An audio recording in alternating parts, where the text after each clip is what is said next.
our side, and this is something that is helpful to us in terms of confusing our enemy, because kapag mas nababasa na ng ating kalaban yung mga plays na binibigay ng isang setter, it's good to switch things up and to really keep them guessing. And that was what worked for Team Philippines in the second set, although we did see a couple of unforced errors, a couple of unnecessary mistakes there, lack of communication, allowing the ball to just die, not knowing who to take, first or second ball. Nagre-record ako, ingay mo. So a couple of those, again, owing to the fact that these girls don't play together all year round. To minimize those mistakes as the days progress here in our competition. We have 5 nations competing in this edition of the Southeast Asian Games. If you recall, binabantayan niyo po ang Southeast Asian Games volleyball. Napanood niyo rin in 2019 where we only had Vietnam, Malaysia, Indonesia, and the Philippines seeing action. This time around, or rather, hindi kasamang Malaysia. This time around, Malaysia is the 5th team, including Indonesia, Vietnam, and Thailand. Hold it there.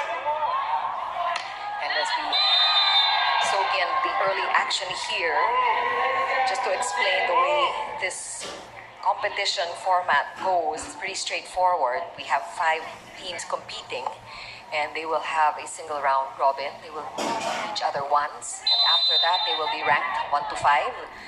So, team in last place, in 5th place, will bow out early. And team in 3rd and 4th place will vie for the bronze medal. And after the first round robin, kung sino man ang nasa 1st and 2nd place will just automatically play for the gold. So pretty straightforward. This means that not only are the overall wins important, kailangan ding bantayan pati ang panalo mo in terms of sets, pati ang panalo mo in terms of points. All of that was figured in when they ranked these 5 teams at the end of the first round robin.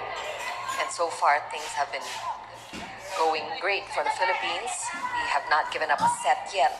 Although what you want, like I mentioned, is not only to win the game, but to win in a big fashion. Mas malaki lamang, mas maigi, to secure a better place in the standings, in the rankings. Nice, Kyle. So there's no Mr. Nice Guy here. Kahit na lamang ka, you have to put your A game in because you want to end up as high as you can as possible after the first round, after the round robin. There are no second chances here.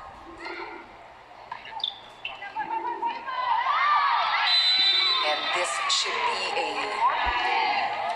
a win for the Philippines if things go our way, because tomorrow's game at 3 p.m., mark your calendars, all of you volleyball fans, will be up against the powerhouse in Southeast Asia, Thailand. And we know it's not going to be an easy match. While Malaysia is giving them a good game here, we know that the Philippines really dominates in terms of the talent. And we hope to see them really pull away in this 3rd set.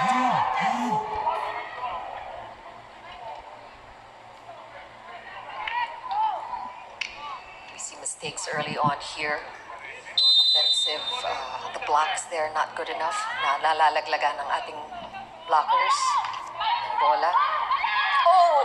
Again! Great trick play there. We saw it early. Mukhang si Kyle Negrito. It's a must play that she implements early in the game. Nakita din natin ginawa niya in the second set successfully, if I can add. And that's point number 5 for the Philippines. As Jaja Santiago, such a good showing for the team, scoring a lot of points for Team Philippines in the first 2 sets. Malaysia making do there, Paat, with a nice pass, and that converts to a point care of Riri Meneses. We've been saying her name a lot too. She has been doing a lot of damage for Malaysia at the front. 6 serving 3 now, Jaja Santiago. 6'5".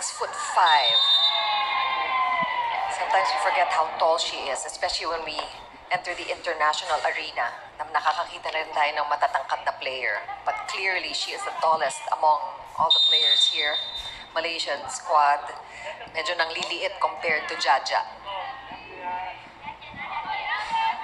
And that's an error that we want to see more of for the Philippines. 7-4. Again, this is set number 3. Philippines looking to sweep Malaysia because they want to win as many sets as they can in preparation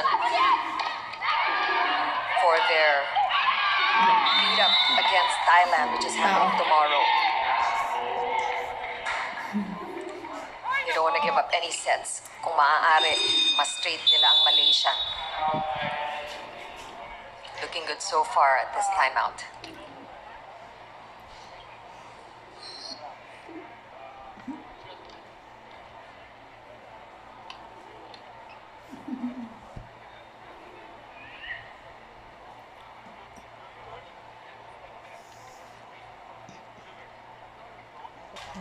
Back for more volleyball action here at the 31st Southeast Asian Games. This is day 1 of competition in indoor volleyball. Also day 1 of competition for our girls, these girls, in blue, Philippine Women's National Volleyball Team. Sa lahat ng mga volleyball fans dyan na nanonood, gandang hapon sa inyong lahat.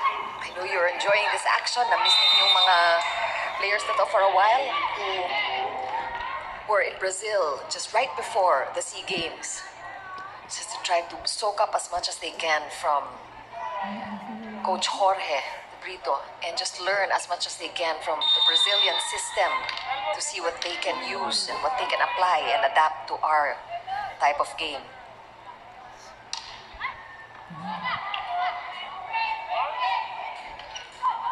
And this should be a nice setup. Paat will go up. That one's a slow one. Libero of Malaysia picks that up. Makandili putting the ball up, and look at that.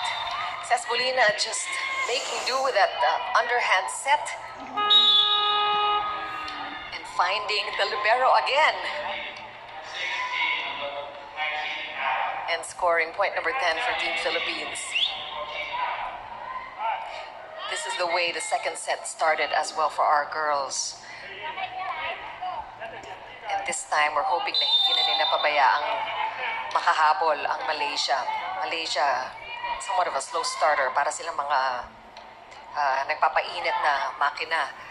It takes them a while to get their game going, but they do have a lot of game, especially at the front line. You've seen what the blockers of Malaysia can do, and that's something that our girls need to be cautious about.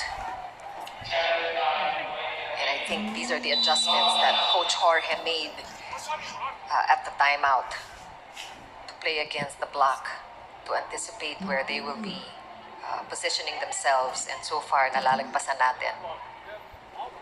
11 serving 4.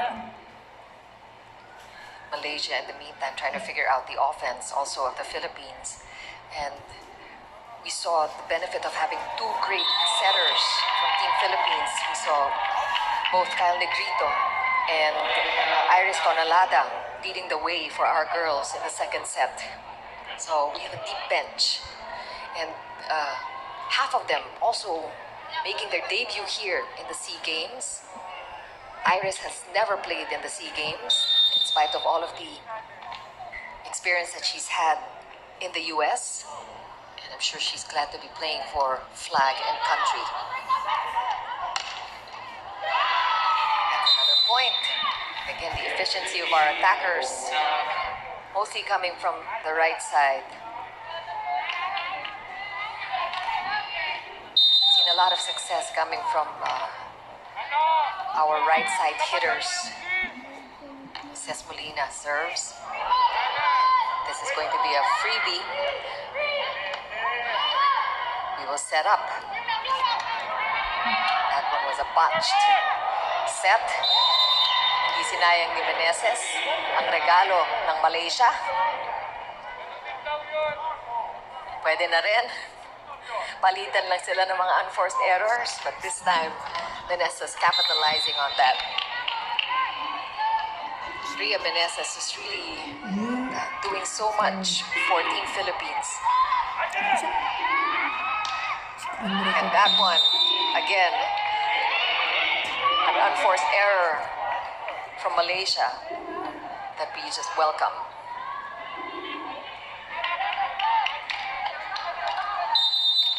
And Philippines pulling away. We don't want them to relax. We saw a little bit of a catch-up effort from Malaysia in set number 2. We don't want that to repeat in this third set, but we are seeing these errors and unnecessary here. This time just giving a free point to the Philippines. Very rare error there from Don Macandili, who has the best control and the best defense on the side of the Philippines. But it's good to make these mistakes early to shake off the nerves or whatever it is that is plaguing the Philippines, causing them to make these errors. Ngayon yun nagawin lahat ng mga error. Ngayon na lang natin makita dahil patindi ng patindi ang labanan dito. We are yet to see Thailand, which will happen tomorrow. And after that, Indonesia and Vietnam, teams that are familiar to us. For those of you who remember the action in 2019, nahirapan talaga tayo to even score a win against those 3 teams, and they are all back for the 31st Southeast Asian Games. Nice coverage, at least an attempt by Malaysia, but the 2-man block, too much for them. And the Philippines scoring point number 16, naiwan na ang Malaysia in this third set. Philippines looking good. They're certainly poised to taking this first game, their first outing in straight sets. Huwag lang silang bumitiw. You heard Coach De Brito tell the girls to just enjoy themselves, not to let the pressure get to them too much, because all that stress, all that tension will cause them to tighten on the floor and will cause them to make errors. And hopefully we see the girls take that advice more, just enjoy themselves and really loosen up.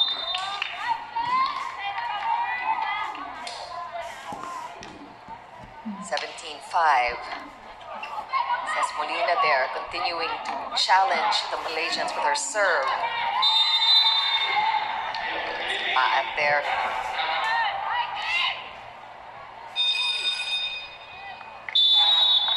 Really successful from the right side. Maylene Paat, such a performer. Opposite spiker. Timeout. We'll be back.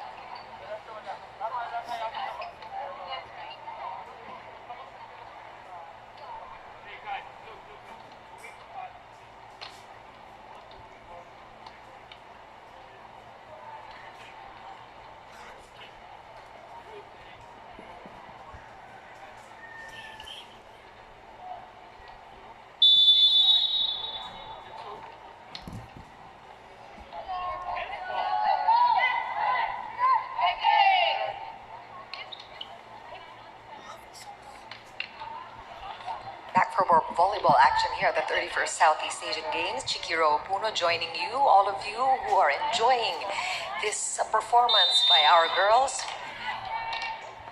Seeing action here for the first time. This is day 1 of competition and they are looking good. They took the first 2 sets and they are in very good position. A huge lead in this third set. After the timeout and bad serve there. Service error comes. And binalik lang naman ng Malaysia.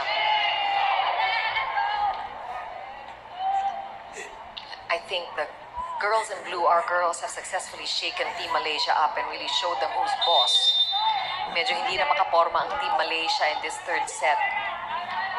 And even though we are still seeing some needless errors on our side, things that we hope to be able to shake up as the competition heats up in the coming days. We also see a lot of things working for Team Philippines. A lot of the offensive plays working. Of course, Jaja Santiago just really doing what she can at the net. We saw that last play, the joust won that time by Malaysia. But by and large, Jaja and the girls at the front are tall girls. doing well. Solo block from Team Malaysia. I think Malaysia feeling the pressure now. They need to win this set if they want to continue on. Meantime, the Philippines is in a very good position here. As mentioned earlier, this is a very straightforward single round robin style competition between the 5 teams who are competing in indoor volleyball. Isang beses lang magkikita-kita ang bawat koponan. So every game, every set, every point counts in order for us to get as high up in the rankings as possible. Great play there, quick by Jaja Santiago. She's got that down pat. It's worked every time. And the Philippines is pulling away here in this third set. For all of our Filipino volleyball fans there, the millions who are rooting for these girls individually, alam ko, nandyan ang mga idol ninyo. Many of them have already seen action. Coach De Brito taking advantage of his deep bench.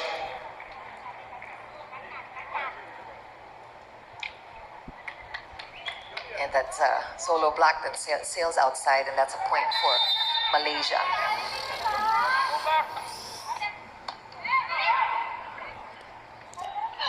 Paat again, and this time that sails out.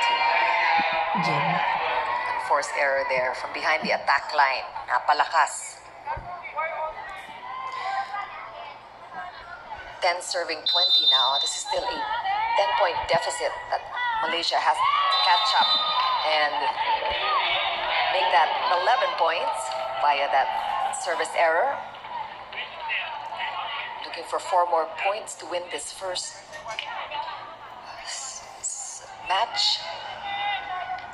This is really very important for the Philippines to take this one. Kasi kung babalik tayo sa 2019, hindi tayo nakascore ng kahit isang panalo doon. And this is really going to boost our morale, our spirits, not only of the girls, but of all the fans who I know are just cheering their lungs out at home. We know the kind of support that these girls get back here in our homeland. Sana naririnig nila ang mga hiyaw ninyo. We are so proud of these girls and all of the work that they put in to try to give you the best performance they can in these games. Makabawi man lang sa nangyari noong 2019. Great play there. Nakahanap ng butas sa gitna.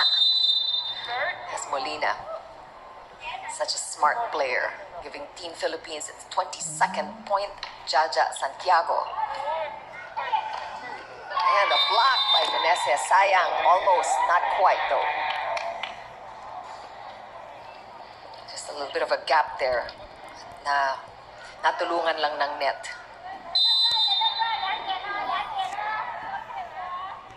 Malaysia 12 serving 22. This is a must-win for them. That's an ace coming from number 14, Ji Tian Yong.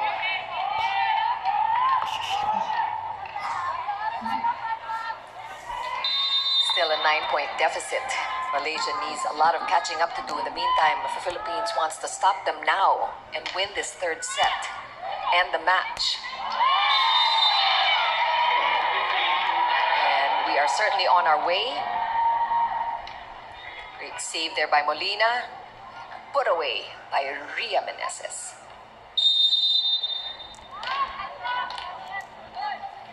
Very smart setter here. Kyle Negrito, ang dami niyang mga laglag na nakita kanina. Oh, that one is off our blockers. That's a point for Malaysia. Nakawala. Point off the block, 14, serving 23. Malaysia still in a precarious situation here. Having given up the first 2 sets to the Philippines already. Meantime, we want to end it now. Let's see if we can convert. Sia, number 16 from Malaysia at the serve. Just need a good reception. Nice one by Don Makadili. Paat coming from the left side this time. Off the block, too much.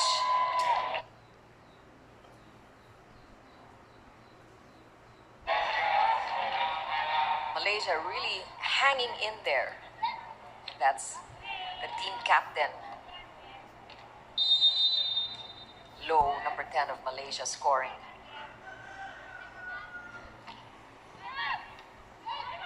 Nice receive there again by Makandili. This time says Molina. Oy! Eto na. Multiple set point match points for Team Philippines. And this is the kind of result we were expecting. We know that Team Philippines is a much more dominant team than Malaysia. And this is how we want to enter the coming days of competition. Let's see if we can end this now. Pa going up, and she puts it away. Match point, an easy win for Team Philippines in 3 straight sets. 25-14, 25-20, and of course 25-15 against Malaysia. First day of action here in women's volleyball. Kapit lang mga kababayan at mga kapwa volleyball fans dahil bukas po